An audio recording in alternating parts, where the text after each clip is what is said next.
우리에게 하나님이 주신 말씀은 사도행전 25장 11절부터 12절까지 말씀입니다. 같이 읽겠습니다. 시작. 만일 만일 내가 내가 불의를 불의를 행하여 행하여 무슨 무슨 죽을 죄를 죄를 지었으면 지었으면 죽기를 죽기를 사양하지 사양하지 아니할 아니할 것이나 것이나 만일 만일 이 이 사람들이 사람들이 나를 나를 고발하는 고발하는 것이 것이 다 다 사실이 사실이 아니면 아니면 아무도 아무도 나를 나를 그들에게 그들에게 내어줄 내줄 수 수 없나이다. 없나이다. 내가 내가 가이사께 가이사께 상소하노라 상소하노라 한대. 한데 베스도가 베스도가 배석자들과 배석자들과 상의하고 상의하고 이르되 이르되 내가 내가 가이사에게 가이사에게 상소하였으니 상소하였으니 가이사에게 가이사에게 갈 갈 것이라 것이라 하니라. 하니라. 아멘. 아멘. 내가 가이사께 상소하노라 라는 제목으로 말씀을 나누도록 하겠습니다. 어떻게 여러분 그 명절 잘 보내셨습니까? 예, 참 이번 주는 참 길었던 주간 같습니다. 저도 수요예배가 없으니까 좀 어색하더라고요. 그래서 다시 여러분 힘차게 또 남은 우리 올해를 우리 유양교회와 함께해서 부흥하는 교회가 되기를 축원합니다. 먼저 우리 PPT 보면서 예루살렘과 가이사의 위치를 한번 보도록 하겠습니다. PPT입니다. 그림을 보시면 왼쪽 보시면 먼저 예루살렘 보이십니까? 예루살렘 노란색으로 보이시죠? 그 다음에 가이사랴 보이십니까? 그래서 예루살렘에서 바울이 있다가 거기서 잡히죠. 잡혀가지고 이동하지 않습니까? 군인들과 함께. 그래서 가이사로 이동합니다. 가이사랴는 어떤 곳이냐? 가이사랴는 유대 전 지역을 다스리는 정치 도시였습니다. 정치 도시. 저쪽에서 총독이 로마 총독이 유대 전 지역을 다스렸던 겁니다. 그 다음에 예루살렘은 종교의 도시였습니다. 이렇게 구분되어집니다.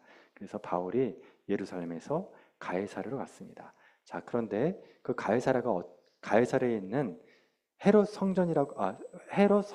궁이라고 있었죠. 그게 여기 또 그림을 보시면 바다가 있죠. 바다가 있고 원형 경기장 보이십니까? 그 다음에 쭉 그 터들이 있죠. 그게 뭐냐면은 그 가이사랴에 있던 총독이 살았던 터입니다. 총독이 있던 곳입니다. 근데 거기에 제가 노란색 선으로 이렇게 표시해졌죠. 그게 헤롯궁입니다. 저기에 있었습니다. 근데 저기에 특별히 뭐가 있었냐면은 지금 이제 고고학적으로 밝혀졌는데 저기서 사도 바울이 재판을 받았잖아요. 벨릭스한테. 그 재판을 받았던 곳이 바로 저 화살표 있는 곳입니다. 지금은 많이 좀 침식이 됐지만 그 전에는 조금 더 넓은 땅이었다고 합니다. 어쨌든 저곳에서 바울이 2년 동안 구금돼 있었다라는 뜻입니다. 그런데 거기 또 하나 여러분 이제 오늘 말씀을 보려면 기억해야 될 게 저기 있는 숫자입니다. 저기 숫자에 보니까 베스도가 주후 60년이라고 써놨잖아요. 60년, 주후 60년. 그러니까 그때가 언제냐면은 바울이 예루살렘에서 잡혔던 때가 언제냐? 바로 주후 60년 때예요. 그 날짜를 잘 기억하시고 그리고 나서 어때요? 벨릭스가 총리에서 물러나고 그 다음 총리가 나오죠. 그게 누구였냐면 두 번째 총독이었던 베스도입니다. 벨릭스 베스도. 그래서 여러분이 요거를 잘 기억해야 오늘 본문 말씀이 잘 이어지게 될 겁니다. 그런데 이제 저를 한번 봐주시겠습니까? 이렇게 바울이 예루살렘에 갔어요. 그 다음에 포로가 이제 그 구금이 돼서 2년 동안 있었습니다. 그리고 나서 바울이 주후 61년에 풀려납니다. 근데 요때 요 상황이 참 정치적으로 불안한 때였어요. 왜 불안했냐면은 이제 벨릭스 다음에 베스도 그 다음에 두 번의 총독이 더 오는데 그 두 명의 총독이 더 온 뒤로 주후 66년에 어떤 일이 일어나냐면 유대인의 독립전쟁이 시작돼요. 그리고 나서 예루살렘 성전이 무너져요. 그게 주후 70년입니다. 다시요. 예루살렘 성전이 무너졌어요. 몇 년도에 무너졌다고요? 주후 70년. 주후 70년. 그러면 유대인들이 독립전쟁을 언제 시작했냐면 주후 66년이에요. 그러니까 66년부터 주후 70년까지는 계속 전쟁이 있었던 거예요. 계속. 그러면 이제 바울이 저 가이사랴 지역을 떠날 때가 언제냐면 주후 61년이에요. 주후 60에서 61년. 그러니까 사도 바울이 예루살렘에 있다가 유대 지역에 있다가 떠난 다음 5년이 지나고 나서 전쟁이 터지고 그리고 다시 5년이 지나서 예루살렘 성전이 망해요. 그러니까 이때 어때요? 남은 이제 사도 바울이 떠난 뒤에 좀 있다가 전쟁 터져서 그 뒤로 유대 지역이 완전히 황폐해진다는 거예요. 그러니까 어때요? 정치적으로 상당히 불안한 시대였어요. 유대인과 로마인들이 정치적으로 아주 갈등 가운데 있었던 시기가 이때였다. 자, 그렇게 해서 로마의 군대가 예루살렘에 옵니다. 그래서 예루살렘에 있는 것 모든 것들을 다 파괴하는데 그때 예루살렘 성전에 있던 금은 보화를 다 가져가요. 그리고 예루살렘에 있던 포로들을 다 끌고 가요. 한 10만 정도 됐대요. 예, 그리고 금은 보화가 한 100톤 정도 됐다고 하네요. 100톤. 100톤이나 되는 금은 보화와 10만 명이나 되는 유대인들을 끌고 어디로 가냐면 로마로 갑니다. 예, 다음 페이지요. 그렇게 해서 지은 게 바로 요 건물이에요. 이게 뭐죠, 여러분? 콜로세움, 원형 경기장이에요. 예, 그러니까 예루살렘 성전을 다 부서뜨리고 거기서 나온 돈과 사람을 가지고 지은 게 바로 콜로세움이에요. 참 안타까운 일 아니겠습니까? 그러니까 상당히 어려운 시기에 사도 바울이 예루살렘에 갔었다는 거예요. 그리고 여러분 그 예루살렘 성전 터는 어떻게 됐습니까? 지금 무너지고 무슬림의 회당으로 바뀌죠. 그래서 여러분 하나님은 기회를 주지만 이렇게 하나님의 심판의 칼을 들 때는 무섭게 심판하세요. 자, 이렇게 성전이 원형 경기장의 건물 증축 비용으로 쓰였던 것처럼 지금 많은 유럽 교회들이 어떻게 됐습니까? 무슬림 사원으로 바뀌었고 다른 곳으로 용도 변경이 되지 않았습니까? 그런데 여러분 지금 유럽만 그렇게 된 게 아니에요. 지금 현재 한국 교회도 그런 상황으로 바뀌고 있습니다. 제가 군산에 갔을 때 이상한 건물을 봤습니다. 딱 보는 때 교회 건물이에요. 예, 근데 교회 건물이 진짜 꽤 큰 건물인 거예요. 교회인가 싶어서 자세히 보니까 교회 건물이 아니었어요. 봐주실래요? 다음 페이지. 네. 다음 페이지, PPT 다음 페이지 봐주세요. 예. 이거 여러분 어때요? 교회 아니에요? 교회죠. 근데 저도 처음에 교회인 줄 알았다니까. 자세히 보세요. 근데 교회인지 아닌지. 예. 저쪽 스테인글라스에 뭐가 막 무늬가 있잖아요. 나중에 한번 보십시오. 이게 테드베어, 곰이요, 곰. 예. 곰이 저기 예수님 있어야 될 저 자리에 이렇게 있습니다. 그러니까 뭐로 바뀌었냐면 저기가 곰 인형 박물관으로 바뀌었어요. 자, 십자가가 있습니까? 없습니까? 없죠. 그래서 군산에 가시면 한번 꼭 가보십시오. 네, 마음이 불편할 겁니다. 여러분, 이것만 있으면 그럴 수 있는데 그 다음 페이지 여기가 어떤 곳 같습니까? 딱 봐도 교회 같죠? 근데 여러분 십자가가 없죠. 근데 저 건물이 팔린 거예요. 교회 건물이. 그래서 저기에는 낮에는 카페고 저녁에는 바가 돼요. 술 파는 곳이 돼요. 저 가운데 중심에 보면 저 오른쪽 끝에 보면 어때요? 강대상이 있는 자리죠? 강대상이 지금 뭐가 있습니까? 냉장고가 있죠. 저기에 음료수와 술이 있는 거예요.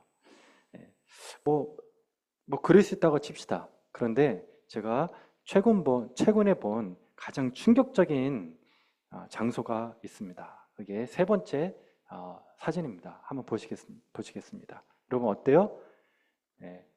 저기 맨 앞에 보이는 게 성가대 의자죠. 장의자. 그다음에 저기 피아노 보이십니까? 피아노 보이시죠? 딱 누가 봐도 교회죠. 근데 가운데 뭐가 있습니까? 케이지가 있죠. 그래서 교회가 어떻게 됐냐면 격투기 장소로 바뀌었습니다. 그래서 저기 사람들이 피를 흘리면서 싸웁니다. 근데 저기가 교회 본당이에요. 교회 본당. 그다음 교회 본당 맨 앞에 이렇게 보면 검은색 천이 있잖아요. 저 자리가 십자가 있던 자리입니다. 저기가 저렇게 지금 그 격투기 단체 경기장으로 바뀌어 있습니다. 이 교회에 대해서 제가 자료를 찾으면서 사진을 여러 장 했는데 문제가 될 것 같아서 더 이상 올리지는 않았습니다. 그런데 하여튼 여기 이 교회와 관련된 얽힌 많은 이야기들이 있더라고요. 여기까지만 제가 하겠습니다. 근데 지금 이것이 지금 우리가 겪고 있는 한국 교회의 현실입니다. 즉, 그 얘기는 뭐냐면 남 얘기할 때가 아니다. 그 얘기입니다. 남 얘기할 때가 아니다. 예루살렘 성전이 무너졌던 것처럼 유럽 교회가 무너졌던 것처럼 한국 교회도 지금 이렇게 바뀌고 있습니다. 카페로 술집으로 격투장으로 저렇게 바뀌고 있는 것이 지금 한국 교회의 현실입니다. 여러분 이런 사진을 보면서 여러분은 어떤 생각을 하고 있습니까? 앞으로 한국계 더 많은 교회들이 이런 식의 용도 변경이 있을 겁니다. 시골에 있는 교회부터 시골에 있는 많은 교회들이 지금 폐교회가 되고 있고요. 지금 그 여파가 서울까지 올라오고 있습니다. 그래서 많은 교회들이 현재 고민하고 있는 가장 큰 화두가 뭐냐면은 이제 다음 페이지를 넘겨주세요. 계속 볼까 마음이 아파가지고요. 많은 교회들이 지금 고민하고 있는 게 뭐냐면 지속 가능한 교회를 꿈꾸고 있습니다. 예전에는 어떤 교회를 꿈꿨냐면 부흥하는 교회였잖아요. 근데 부흥하는 교회는 이제 거의 없었어요. 그런 걸 얘기하지 않아요. 지금은 지속 가능한 교회가 되고자 하는 꿈을 꾸고 있습니다. 근데 저는 이런 지속 가능한 교회가 되기 위해서 노력하는 것은 잘못된 접근이라고 생각을 합니다. 왜냐하면 지속 가능한 교회가 되려고 하면 지속 가능한 교회가 되지 않기 때문에 그래요. 그럼 어떻게 하면 되냐?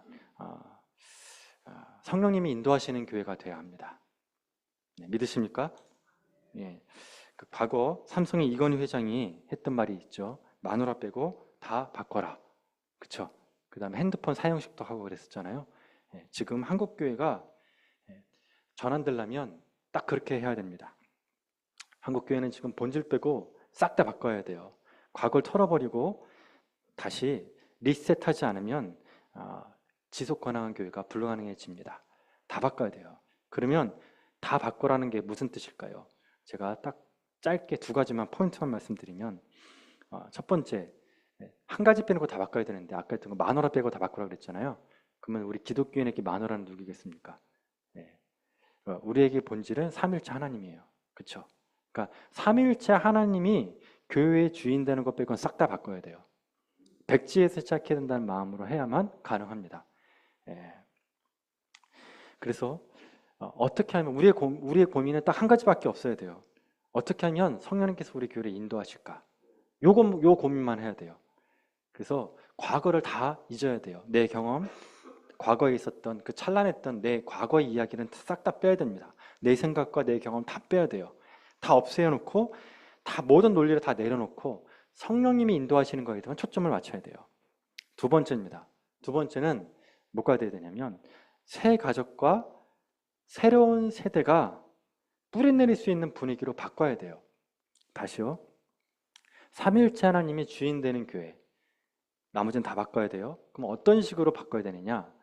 새 가족과 새 가족이 뿌리낼 수 있는 분위기를 만들어내야 돼요. 이것이 우리가 해야 될 두 번째 사역의 포인트예요.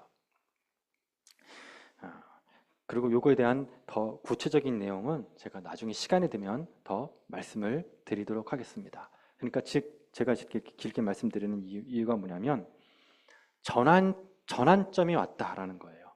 전환점이 왔다. 제가 신대원 때 수업을 들었을 때 세계교회사 교수님이 했던 말이 아직도 제가 기억에 남습니다. 그 교수님이 했던 말 중에 하나가 뭐냐면 본인이 시대 정신을 연구했을 때 지금 시대가 어떤 시대와 가장 유사하냐면 교회 역사 2000년 중에서 가장 유세했던 때가 뭐냐면 지금 한국 교회나 전 세계 교회가 리셋되는 시대, 그러니까 초대교회하고 아주 유사한 시대가 됐다고 얘기했어요.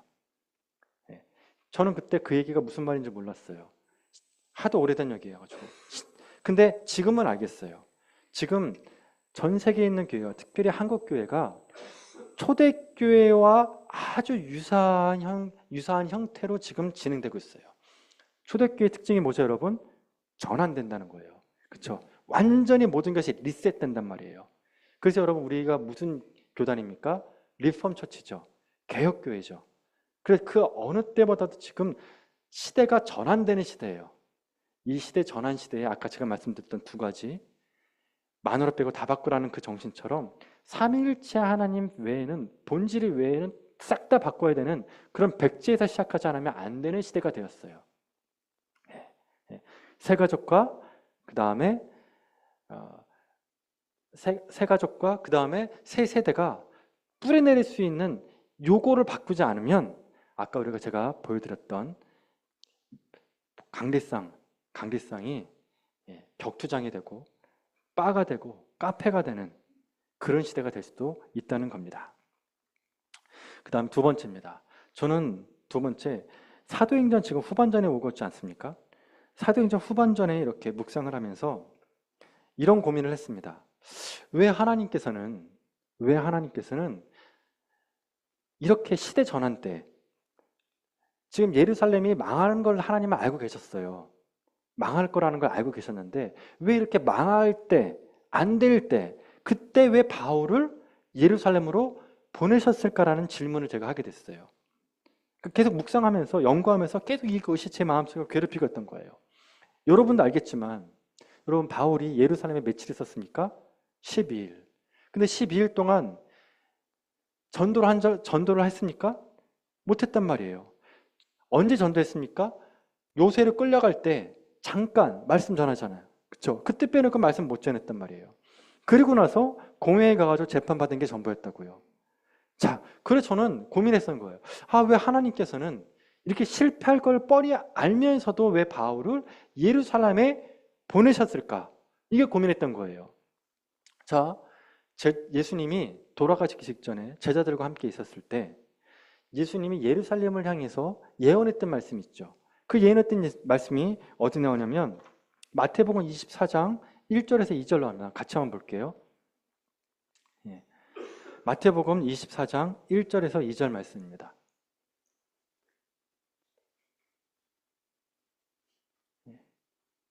같이 한번 읽겠습니다. 시작. 예수께서 성전에서 나와서 가실 때 제자들이 성전 건물을 가리켜 보이려고 나아오니 대답하여 이르시되 너희가 이 모든 것을 보지 못하느냐? 내가 진실로 너희에게 이르니 돌 하나도 돌 위에 남지 않고 다 무너뜨리리라. 이 말씀이 주후 70년에 이루어졌다는 거예요. 주후 70년에. 이 예언의 말씀이 주후 70년에. 그런데 어때요? 바울이 10년 전에, 그러니까 주 60년에서 61년 사이에 예루살렘에 왔다니까요. 그러니까 망하기 직전에 온 거예요, 바울이. 그런데 왜 보내셨냐는 거죠. 묵상하고 연구하면서 내린 결론입니다. 그게 뭐냐면 하나님은 바울을 예루살렘 보내신 이유, 그게 뭐냐면 마지막 기회를 주기 위해서예요. 뭐라고 여러분? 마지막 기회를 주기 위해서예요. 여러분, 예레미야 선지자 있잖아요. 예레미야 선지자나 바울이랑 똑같은 사역을 했습니다. 예레미야 선지자는 막판에 어떤 예언을 했냐면 바벨론에 쳐들어올 텐데 너희는 바벨론에 항복해라. 요 얘기를 백성들에게 하라고 했습니다. 그런데 예레미야가 볼 때 이 얘기를 하면 백성들이 안 들을 것 같은 거예요. 그래서 어떻게 했냐면 예레미야 7장 27절인데 제가 읽을게요, 여러분. 선지서는 여러분 찾기 힘드시잖아요.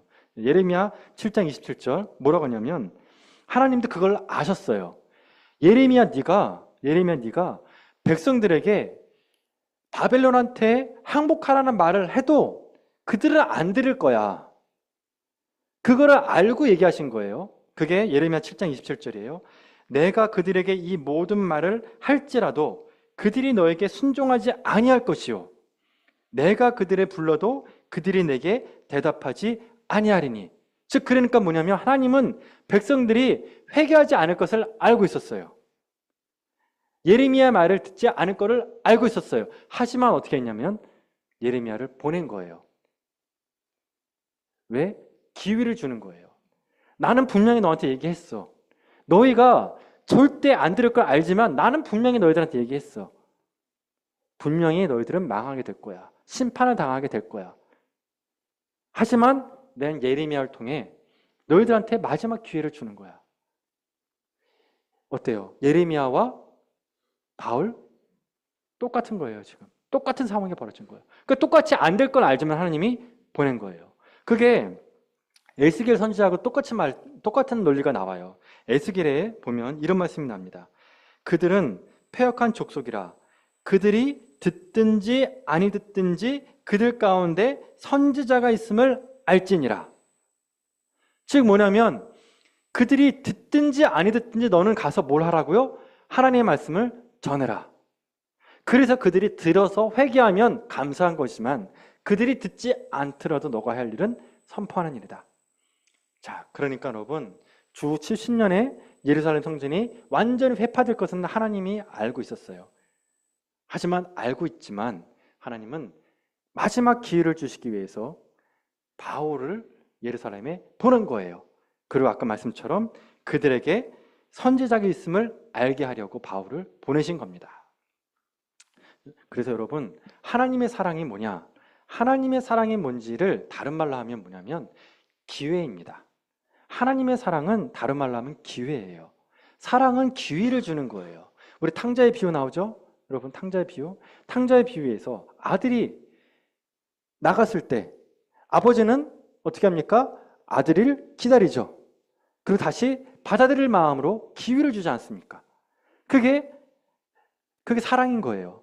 자, 그러고 나서 이렇게 돌아온 아들이 다시 집 밖에 나가겠다고 만약에 돌아온 아들이 집 밖에 나가겠다고 하면 그 아버지가 아버지와 아들의 연을 끊을까요? 안 끊을까요?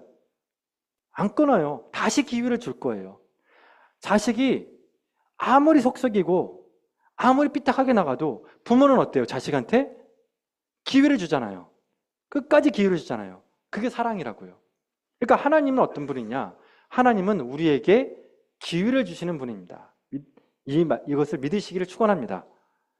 그래서 여러분 우리가 하나님을 닮았다는 건 뭐냐면 하나님을 닮았다는 것은 끊임없이 기회를 준다는 거예요. 그게 사랑이에요.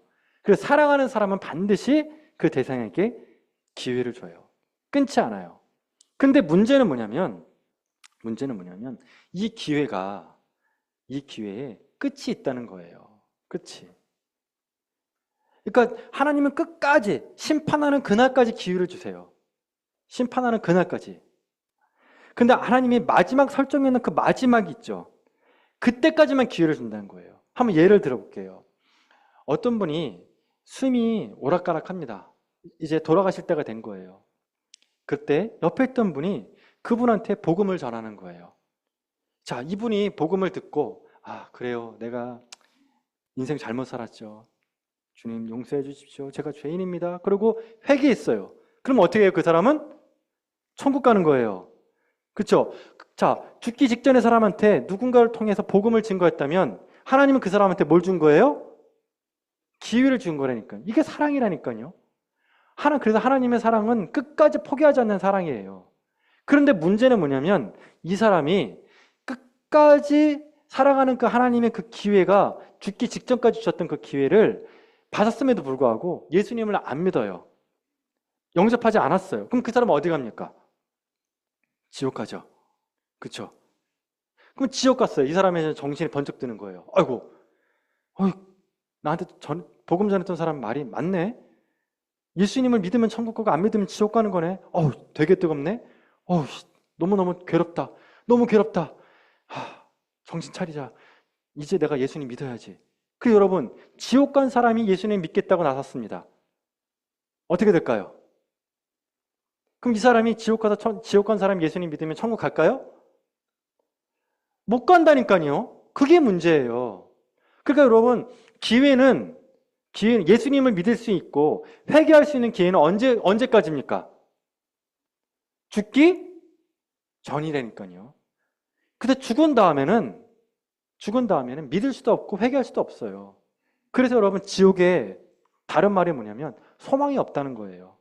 지옥은 소망이 없어요. 돌이킴이 없어요. 다시 새로워질 수가 없는 거예요. 그것으로 끝이에요. 그래서 여러분 우리가 돌이킬 수 있고 회개할 수 있고 새롭게 될 수 있는 때는 언제냐면 죽기 직전까지. 그때까지라니까요. 근데 여러분 이게 그래서 회개는 살아있을 때만 가능한 거예요. 죽은 뒤에는 회개할 수가 없다는 겁니다. 이 말씀이 어디에 나오냐면 누가복음 말씀에 나와요. 누가복음 말씀에 나사로 이야기 나오죠. 부자와 나사로 이야기 나오잖아요. 부자가 죽었어요. 지옥에 갔어요. 근데 아브라함은 나사로는 어때요? 아브라함의 품에 안겨 있어요. 그래서 이 부자가 아브라함한테 얘기를 합니다. 아브라함이시여, 이 나사로를 다시 살려가지고 저 땅에 살고 있는 우리 형제가 4명 있는데 형제한테 가가지고 진짜 천국과 지옥이 있다는 걸 좀 알려주시면 안 됩니까? 얘기를 합니다. 그랬더니 여러분 그 아브라함이 뭐라고 하랍니까? 같이 한번 찾아볼까요? 누가복음 16장 31절입니다. 누가복음 16장 31절.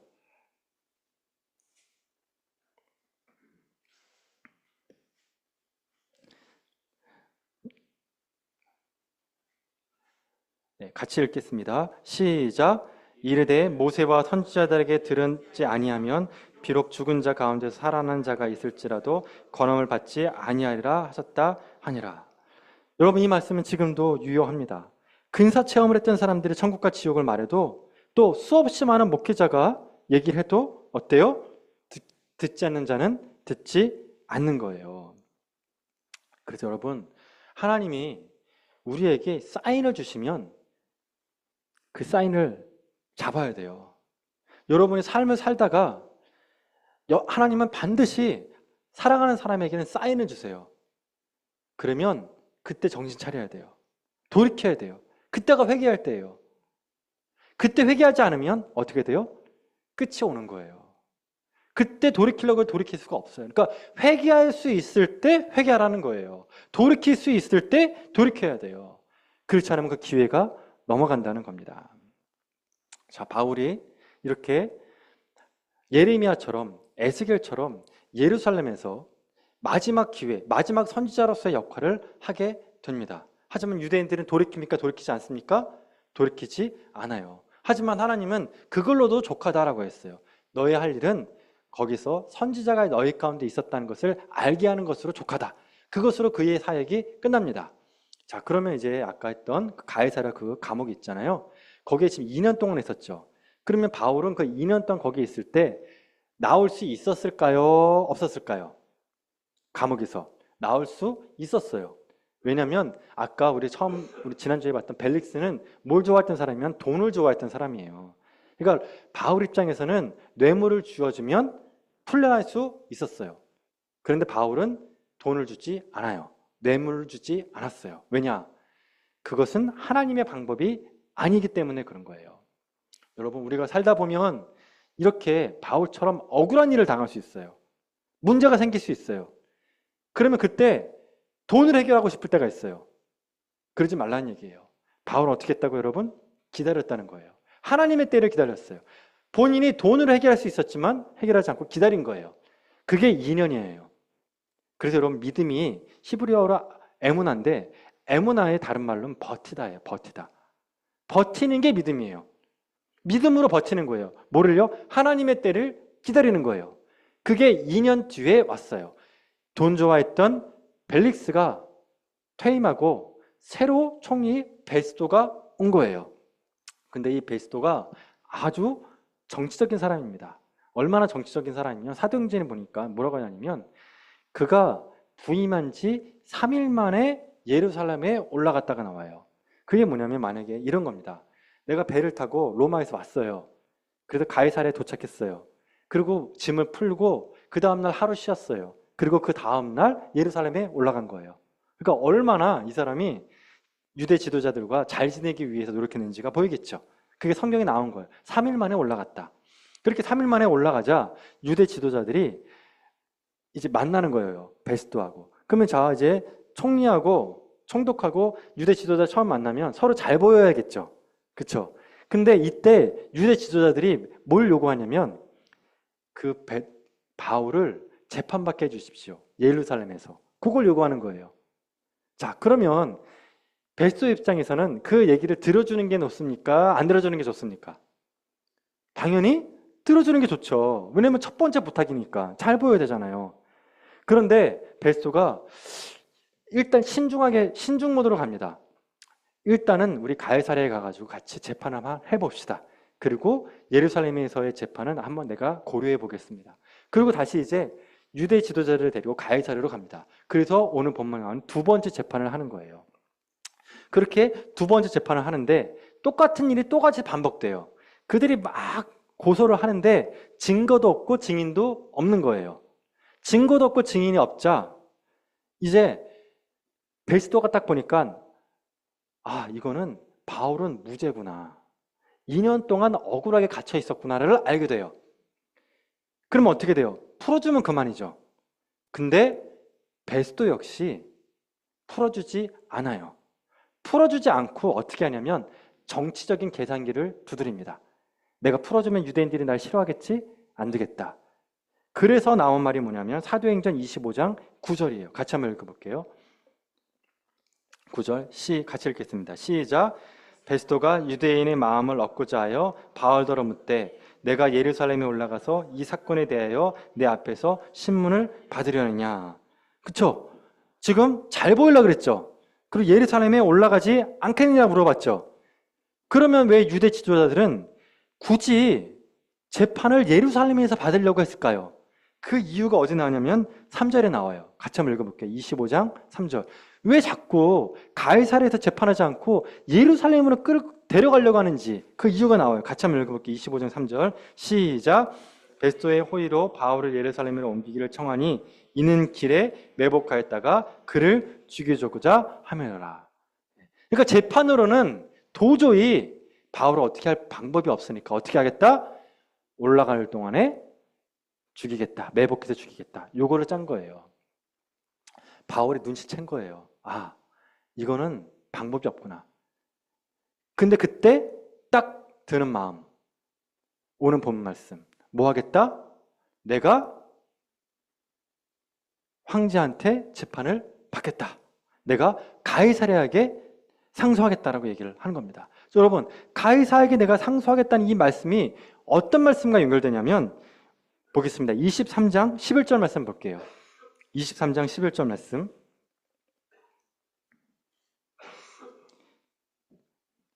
23장 11절 말씀 같이 읽겠습니다. 시작.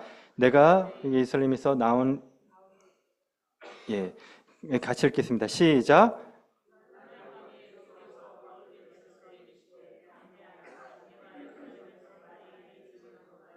로마에서도 증언하여라 하라. 자, 예수님 뭐라고 약속했자고요?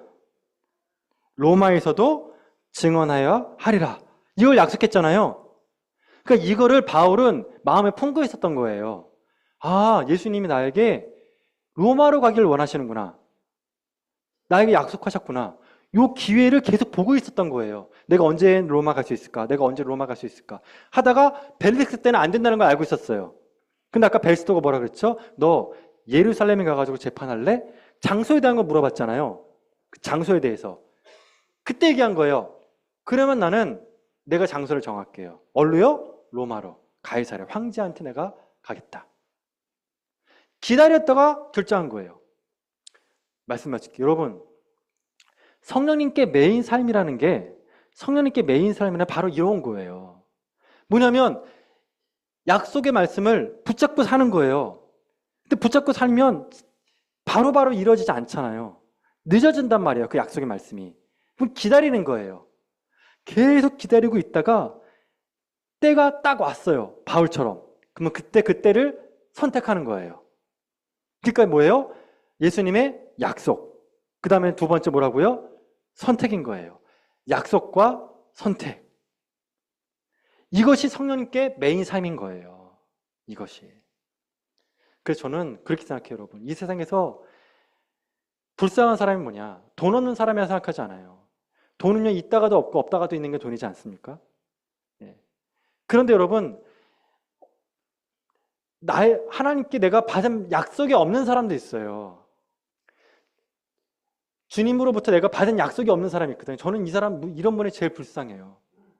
평생을 신앙생활 하면서 주님한테 약속의 말씀을 받은 적이 없어. 참 안타까운 거예요, 여러분. 그럼 여러분, 받으셔야 돼요, 약속의 말씀을. 여러분, 올해 여러분, 주님 여러분을 향해서 주신 약속의 말씀이 있습니까?